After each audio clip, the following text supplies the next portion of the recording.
దేవుని ఆత్మతోనూ సత్యముతోనూ ఆరాధిస్తూ దైవభక్తిని జరిగించటం దేవుడు ఆశించినటువంటిది.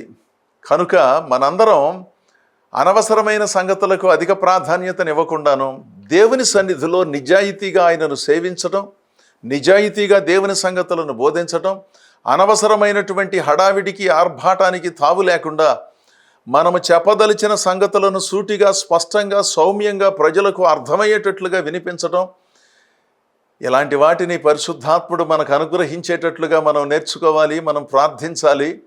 అలా నేర్పించే స్థలాలను గుర్తించాలి, అలాంటి గురువుల దగ్గరకు వెళ్ళాలి, శిష్యరికం చెయ్యాలి, యోగ్యులు సమర్థులైనటువంటి వారిని ప్రోత్సహించాలి, వారికి సహకరించాలి.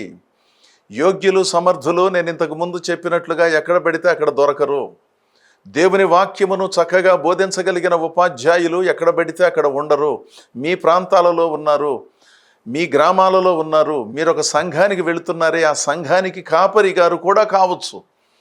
వాళ్ళని వినియోగించుకోండి, వాళ్ళ ద్వారా సమావేశాలు ఏర్పాటు చేయండి.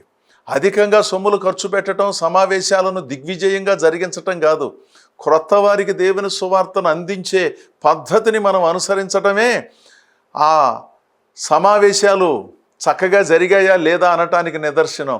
లేనప్పుడు ఏముందండి, విన్నవాళ్ళకే మరలా వాక్యం చెప్పటం, సంఘంలో ఉన్నవాళ్ళనే పోగు చేయటం. ఆ మాటకు వస్తే ప్రతి ఆదివారం అక్కడ జరుగుతోంది కదా. క్రొత్త వారికి దేవుని వాక్యాన్ని అందించే ఒక ప్రణాళికాబద్ధమైన సేవలో కొనసాగుదాం. దేవునితో సహవాసం చేద్దాం, భూమి మీద బాధ్యతలను నిర్వహిద్దాం, దేవుని ప్రతినిధులుగా మరింత ప్రభావముగా ముందుకు సాగుదాం.